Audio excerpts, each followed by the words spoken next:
Alright, Shalom, Rebachoyim, Shalyashar Allah. This is Amatazah, and Brother Lamad is next to me.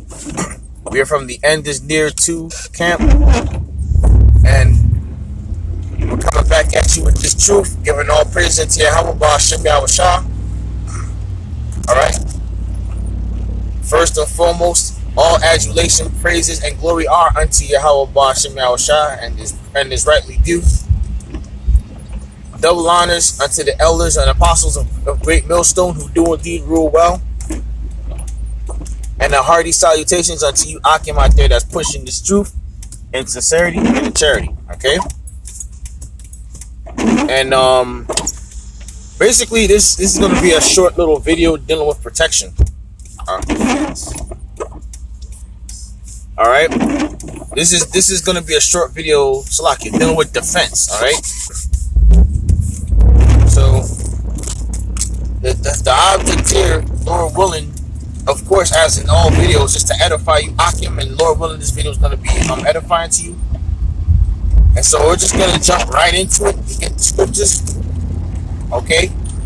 And it's like I always say, you know what I mean? You cannot fight, you cannot defeat the wicked with the flesh, okay? You cannot defeat wickedness with the flesh. All right, it is the spirit that quickeneth. The flesh, it profiteth nothing. All right, so in order to have the proper defense, you got to always go by the spirit. All right, so this is the first scripture I'm giving.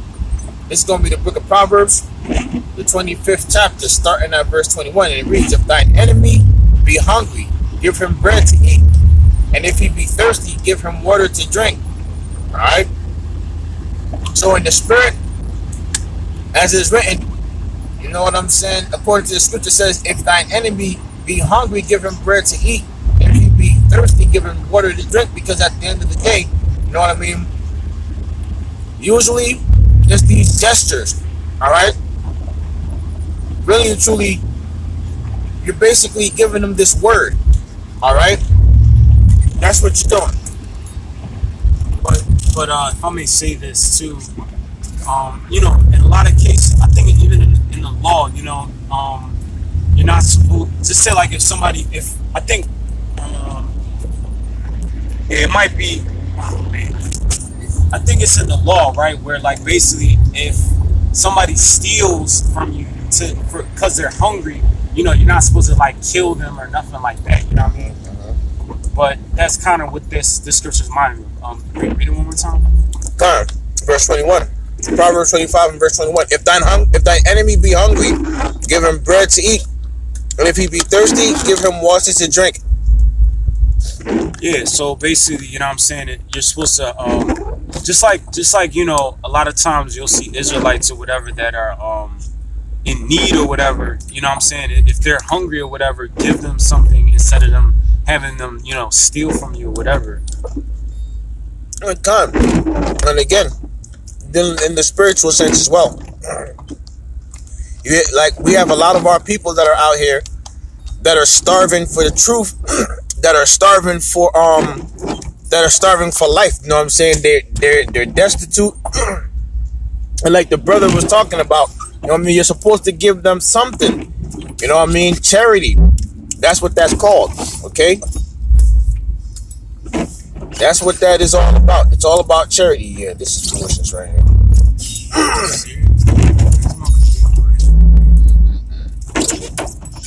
I'm kind of used to it. Don't got no kind of sense. All right. So you're supposed to be you're really and truly supposed to basically be giving them, you know what I'm saying, quickening their spirit, so to speak, in the spiritual sense. You're giving them the word. You see that they destitute and they fainting, all right?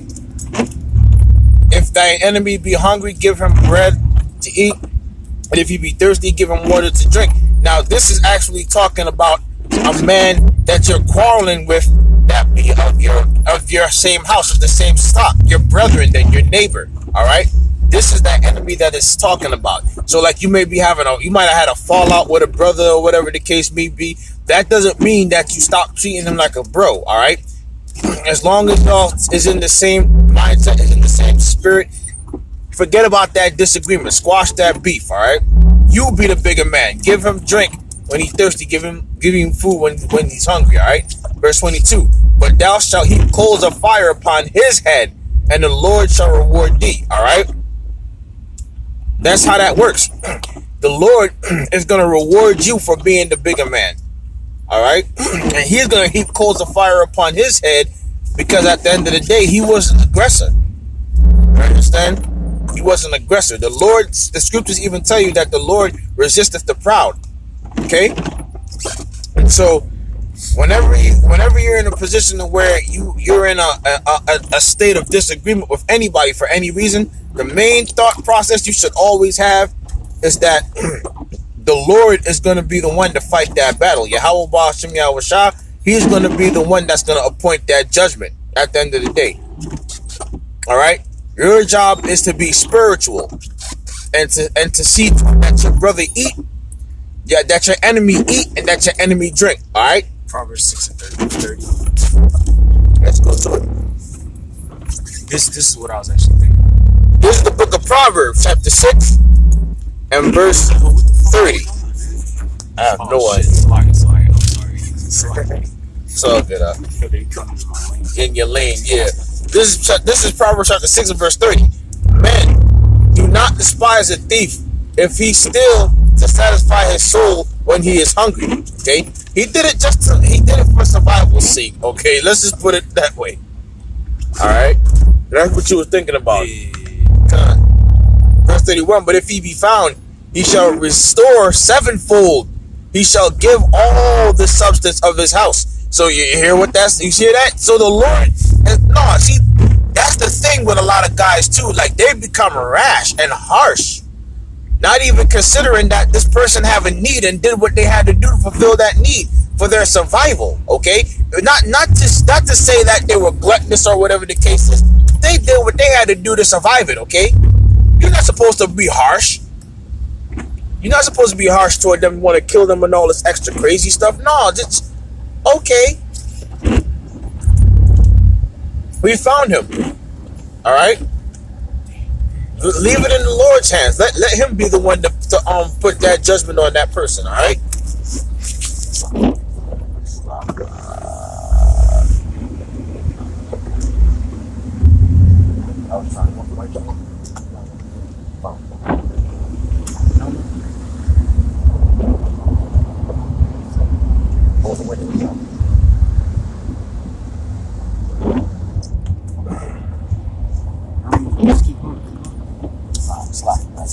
All right. So yeah, the point is, man, let the Lord be the one ultimately to proclaim that judgment. You know what I mean? Whatever you do, never call yourself trying to lay judgment for yourself. Thing, all right? The Most High gonna deal with that guy. He said, but if he be found, he shall restore sevenfold. He shall give all the substance of his house. All the substance of his house. Because he was a thief. He stole. So now the right thing to do in the Lord's eyes is for that thief to restore sevenfold what he stole. Okay? That's judgment from the Lord himself. Alright? Okay. The next scripture I'm going to bring out now is in the book of Matthew. This is going to be Matthew chapter 17 and verse 22.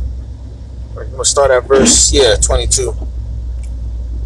And it reads, and while they abode in Galilee, Yahushua said unto them, the Son of Man shall be betrayed into the hands of men. Verse 23. And they shall kill him, and the third day he shall be raised again. And they were exceeding sorry.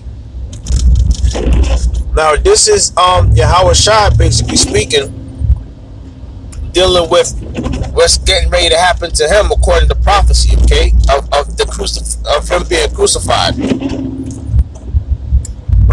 Verse 24, or verse 23.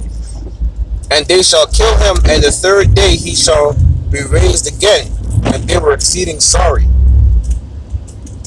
Yeah, because basically, this was basically talking about how Yahweh Shai was gonna be basically in defense wise. He let that happen because of prophecy. You know what I mean? So this is an example of defense in the Bible. Just like how we know that we're gonna be as prophets or men of the Lord, we know that we're gonna be persecuted and eventually either put to death, or if we don't take the chip or submit to the the ways of Babylon or whatever. But yeah, we're not gonna go out like David Koresh with store up guns and try and overthrow the government or nothing like that. You know what I mean? So that's how that's how Yahweh Shai rolls. So that's the same step that we're gonna be in, basically. Right. Which makes perfect sense. You see what I'm saying? The defense being that, listen, it was the Lord that actually brought this to pass, and therefore, you know what I'm saying, I'm going to trust in the Lord that, this is going to be to his will. All right? You're trusting in the Lord, and you're trusting in the fact that the Most High brought this to pass, you know what I'm saying, to fulfill whatever purpose it was that was meant for you to be fulfilled, that was meant to be fulfilled unto you. So the main thing to remember is the sense of defense, basically, and that aspect is to roll, like basically to basically gird up thy loins. That's what it's basically saying. Gird up thy loins as a man. All right. Be of sound faith. Know that when you return, because the scriptures do talk about reincarnation. Yeah, you understand what I'm saying? Because you're going to come back. All right? Like the brother said, we're going to get put to death on this side, possibly. All right? If we are of the elect, Lord willing, we're of that elect. If we're to be put to death, then so be it. Because as it is written, the dead the dead in the Lord shall be raised up first. You understand? And that's part of that defense right there. Knowing that. That's why these scriptures are a defense, okay?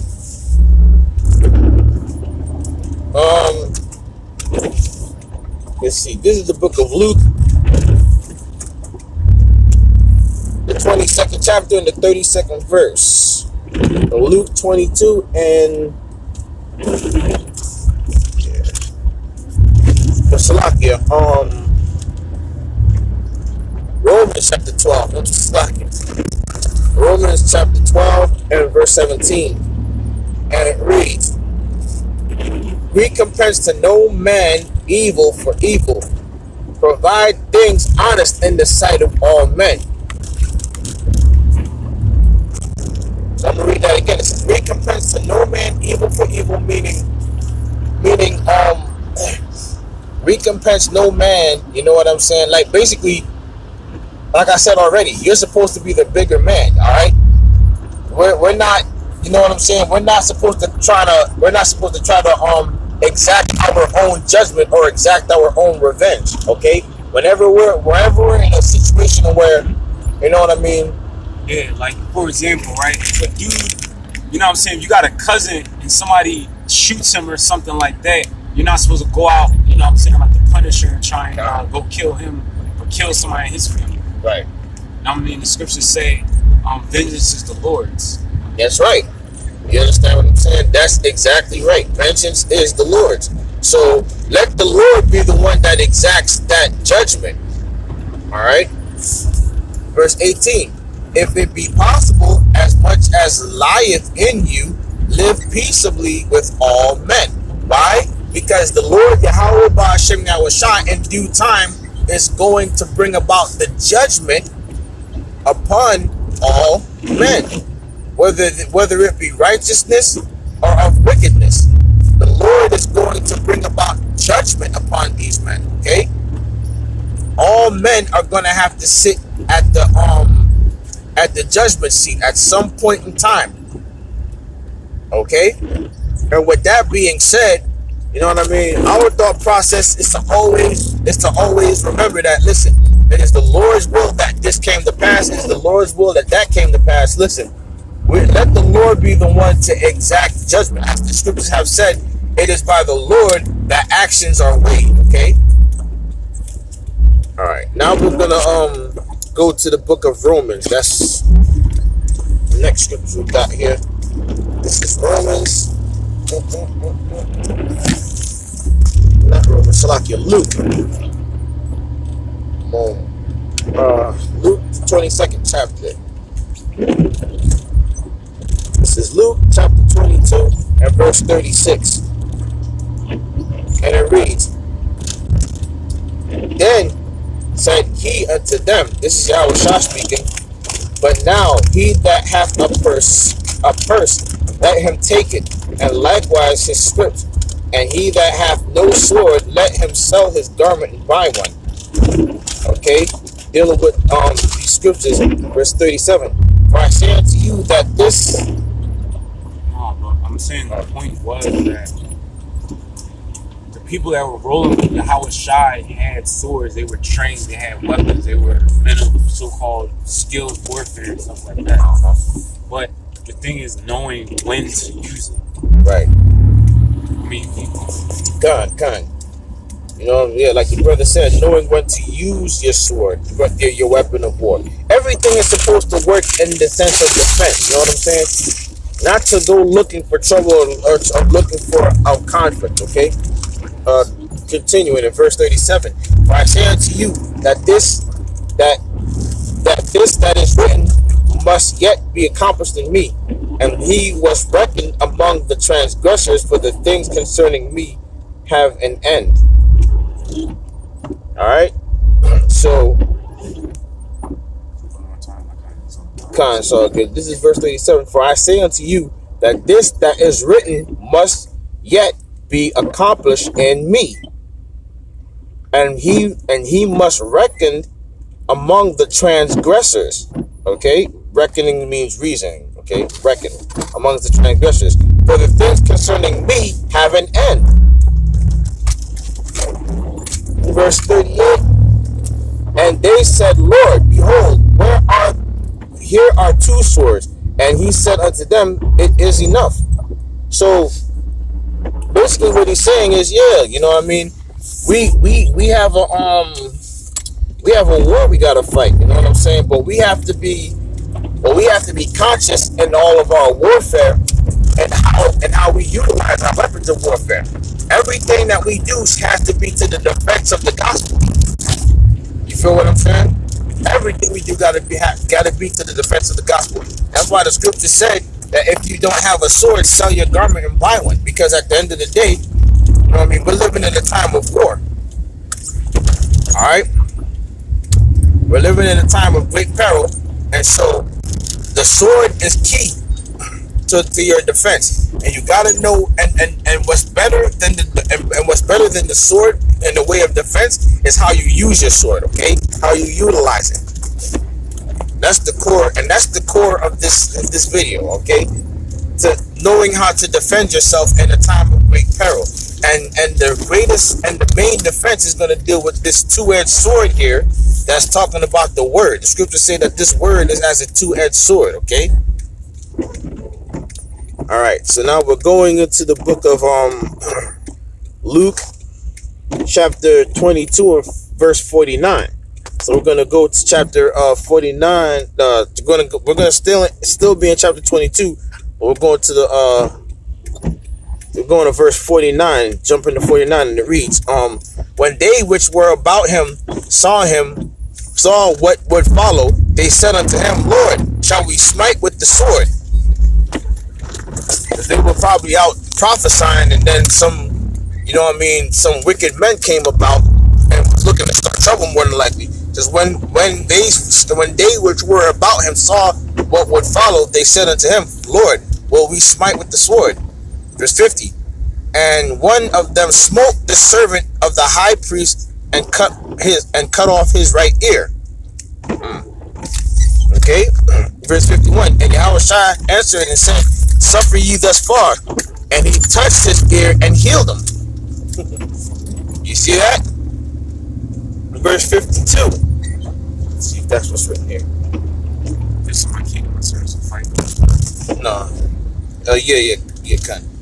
Then Yahushua said to the chief priest and captains of the temple and the elders which were come to him, be ye come out as against a thief with swords and staves. So basically, what this is talking about was when when Yahweh Shai and the rest of his disciples were doing their works. You know what I'm saying? If I'm not mistaken. And one of them got their ear chopped off, right? One of them chopped somebody's ear off. But I mean, that kind of just shows you that, because it takes skill, believe it or not, to do. That's like precision. Yeah, that is. You know what I mean? It's not just like you stab somebody in the middle of the stomach or whatever. You're hitting cartilage. You're cutting through bone too when it comes to the ear too. Yeah, you know that. It is the ear itself. You see what I'm saying? Like it has a bone structure right here, especially. See, this is cartilage.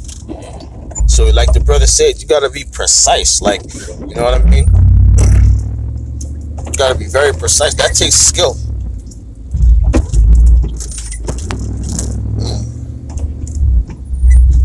And again, all of these things basically are indicative, not even just indicative of, but all of these things are an example of how defense works. Once again, okay, having that proper understanding of how defense works, you have to be skilled. You understand what I'm saying and what you're doing.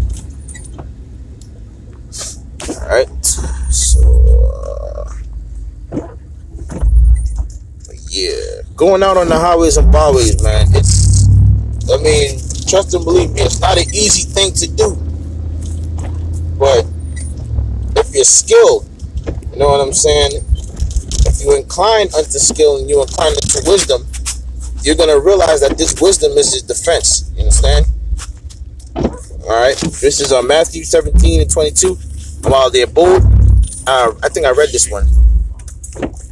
That is a huge, deep hole. I'll be careful. Let's see. Actually, here we just read Matthew 17 and 22. Let's go to the Exodus. You got Exodus here. Exodus 22 and 22, 2 and 3.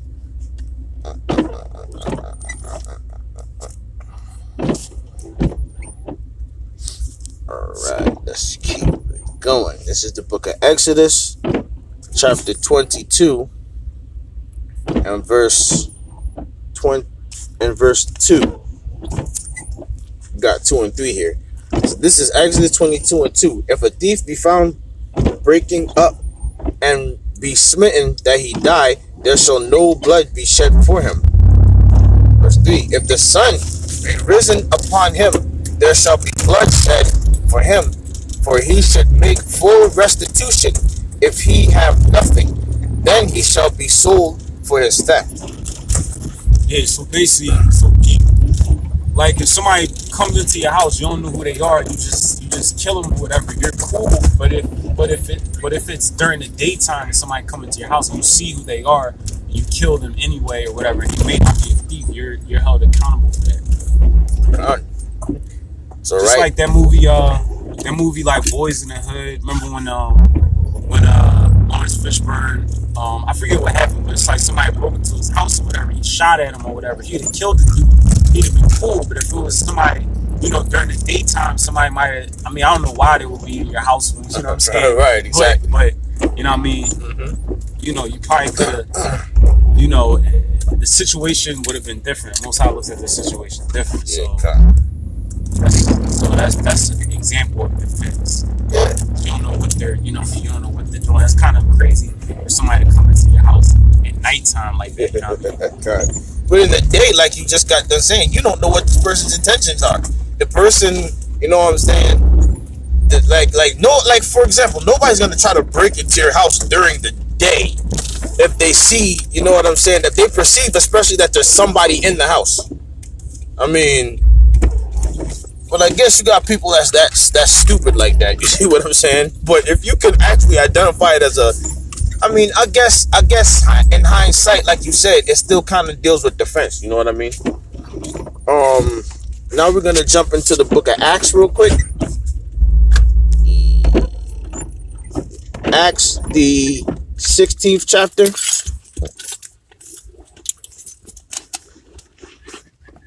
Starting at the 37th verse. So this is Acts 16 and 37. And it reads, But Paul said unto them, They have beaten us openly, uncondemned, being Romans, and have cast us into prison. And now do they thrust us out privily? Nay, verily, but let them come themselves and fetch us out. Verse 38. And the sergeants told these words unto the magistrates, and they feared when they heard that they were Romans, basically citizens of Rome. Okay, verse 39. And they came and besought them and brought them out and desired them to depart out of the city. Okay. Yeah, so in that instance, you know, like they were beaten publicly, but the thing was, you know, they didn't these, who was it again? What scriptures Acts? So I'm guessing it's Apostle Paul. Yeah. But Paul, he didn't, let's get the Sicarii together and let's go and commit a terrorist act against the government or whoever, beat in public or whatever. He, just like I said earlier, like the scripture tells us, wait ye upon the Lord. So you gotta know that we're gonna be afflicted in these ways, so you can't, conduct yourself in that way. That's it. Now, we're going to jump to the book of Matthew, chapter 5 and 39. Or actually, we're going to just end it from here. All right, Akia. All right, well, Lord willing, this was edifying. He was on the road coming back from doing the work, so, man, this was a perilous drive. But, we're going to end it here. Lord willing, you were edified. You know what I'm saying? Double honors, Lord, first and foremost, all praises and glory are due unto Yahweh Bashem Yahweh. Double honors to the apostles and elders of Great Millstone who keep doing the work, who fed the flock, and a hearty shalom to all you sincere Akim out there that's pushing this truth and sincerity and charity. And until next time, we say shalom. Shalom.